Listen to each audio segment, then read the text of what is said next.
دھیان کر لی. اور مجھے میرے سیدی نے، کیونکہ میں ڈاکٹر بھی ہوں حکیم بھی ہوں لیکن میں پریکٹس نہیں کرتا، ایک دو سلسلے ہیں اللہ میرے اندر سے وہ نکال دے، اس دن نصیبی حضرت بہ جاؤں گے. پھر جب میں نے یہ دونوں کورس کر لیے تب مجھے سیدی نے بات سنائی. آپ فرمانے لگے کوئی بزرگ تھے ساتھ حکمت بھی کرتے تھے، مریض آتے تھے ان کے پاس. وہ کو مریض آئی، نوجوان لڑکی تھی، جب انہوں نے نبض پکڑی نا تو شیطان تھوڑا سا غلبہ کر گیا، اور نبض پڑھتے ہوئے پکڑتے ہوئے اندر تھوڑا سا غلط خیال آیا، لیکن ساتھ ہی رحمت ہو گئی. ہوئے دھیان کر ہوئے اللہ ویکھدا بھی، نبض چھوڑ دی، نبض چھوڑ دی، بس خیال ہی گزرا. پہلا شیطان کی طرف سے آیا، دوسری اوپر سے مہربانی ہو دھیان کر. علم یا علم بھی ان اللہ یرا، کیا تو نے نہ جانا کہ خدا دیکھ رہا ہے؟ پتر کی کر دے ہو، ماں باپ آتے ہیں تو چینل بدل دیتے ہو، اور ایک دفعہ کہتے ہو حضور حاضر و ناظر ہیں، وہ خیال نہیں آتا کہ حضور بیٹھے بھی دیکھ رہے ہیں کہ میں نیٹ پہ کیا دیکھ رہا ہوں؟ کیوں بھول جاتے ہو ہمارا اللہ بھی دیکھ رہا ہے کہ میں نیٹ پہ کیا دیکھ رہا ہوں؟ خیال گزرا، ساتھ ہی خیال علم یا علم بھی ان اللہ یرا ربنا انک تعلم ما نخفی وما نعلن وما یخفی علی اللہ من شیء فی الارض ولا فی السماء. کوئی چیز ہاں زمین کے اوپر ہے ہاں نیچے ہے، کوئی چیز بھی اللہ سے نہیں چھپی. خیال آیا چھوڑ دی. لیکن جیسے میں نے کہا نا حضرت دین ہے ضرور گھوم کر آئے گا. تب گھروں میں ٹینکیاں شینکیاں نہیں ہوتی، تب ماشکی جس کو ہم ذاتی زبان میں کہتے ہیں وہی گھروں میں پانی دینے آتے تھے.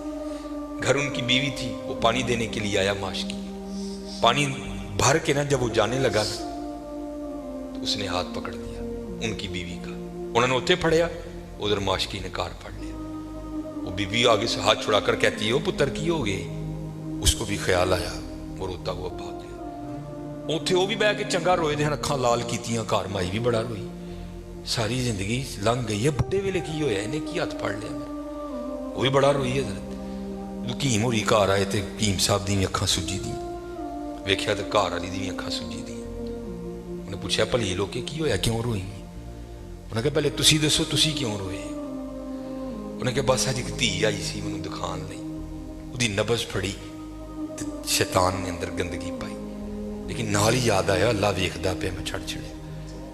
کہہ لیں بس ادھر تسی ادھر پھڑ اودی پھڑی ادھر کار ماشکی نے میری پھڑ. دھیان کریو پتر دھیان کریو. اج کسے دیاں تیاں نے، کل نوں ساڈیاں تیاں نے بھی جوان نے. اج کسے لی چونک چ نہ کھلوئیو، اج کسے لی نہ کھلوئیو. اج تسی کھلوو گے کل کو تہاڈی لی بھی کھلوئے گا. بڑا دھیان کریو، بڑا دھیان. اپنی جوانی بڑی پاکیزہ رکھنی ہے، بڑی پاکیزہ. اور زنا سے بچنا ہے. یہ آگے علامہ صاحب اور میں تقریباً 1.5-2 گھنٹہ بیٹھ کر یہی روتے رہے حضرت کہ سانو اینجدہ پھسایا ہے کہ اج زنا آسان اور نکاح انتہائی مشکل کر چھڑے. نکاح انتہائی مشکل کر چھڑے، انتہائی مشکل کر چھڑے. لیکن بچنا ہے پتر، بچنا ہے. زنا ایک ایسا گندا گناہ ہے، میں نے حدیث مبارکہ پڑھی کہ اگر کسی سے یہ گناہ سرزد ہو گیا نا، اس نے معافی مانگی اللہ نے اسے معاف کر دیا، لیکن پتہ پھر بھی اس کو سزا کیا ملے گی کہ جنت میں اللہ جل شانہ زانی سے کہیں گے کبھی تو میرے سامنے نہ آنا. زانی کو ہمیشہ کے لیے دیدار الہی سے محروم کر دیا جائے. اور آج بس اللہ اپنی حفاظت میں رکھے، بچ کے رہنا ہے. اس سے بڑا بچ، اپنی جوانیوں کو پاکیزہ رکھنا ہے، اپنی جوانیوں کو پاکیزہ رکھنا ہے. پھر دیکھو حضرت رنگ کیا لگتے ہیں، رنگ کیا لگتے ہیں، رنگ کیا لگتے ہیں. یہ سکندر 21 سال کی عمر اور 5 براعظم فاتح. زندگی نے ساتھ نہیں دیا، سانپ نے اس کو ڈس لیا تھا. اور ارسطو نے سکندر کا ٹریٹمنٹ کیا. جب ارسطو نے دیکھا نا کہ سکندر کا وجود اب نیلا پڑ رہا ہے تو وہ سمجھ گیا کہ زہر اب پورے وجود میں سرایت کر چکا ہے. تو اس نے وہاں سکندر کو کہا سکندر تو بچے گا نہیں، صرف چند گھڑیوں کا تو مہمان ہے. تو وہاں تاریخ لکھتی ہے کہ سکندر نے اپنے وزیر کو بلایا اور بلا کر کے، عیسائی مذہب تھا سکندر کا، وہ کہنے لگا کہ جب مجھے کفن دو گے نا تو ڈائریکٹ مجھے دفنانے کی نہ لے کر جانا، بلکہ اس طرح کرنا کہ دائیں بائیں سے میرا کفن پھاڑ کے نا میرے ہاتھ کفن سے باہر رکھنا. اور کرنا کیا، مجھے پورے شہر یونان کے چکر لگوانا. تو وزیر پوچھتا ہے سکندر وہ کیا، اس میں کیا راز ہے؟ تو کہتا ہے میں جاتے ہوئے ان لوگوں کو سبق دینا چاہتا ہوں، وہ اس دنیا سے جی نہ لگانا. دیکھو آج 15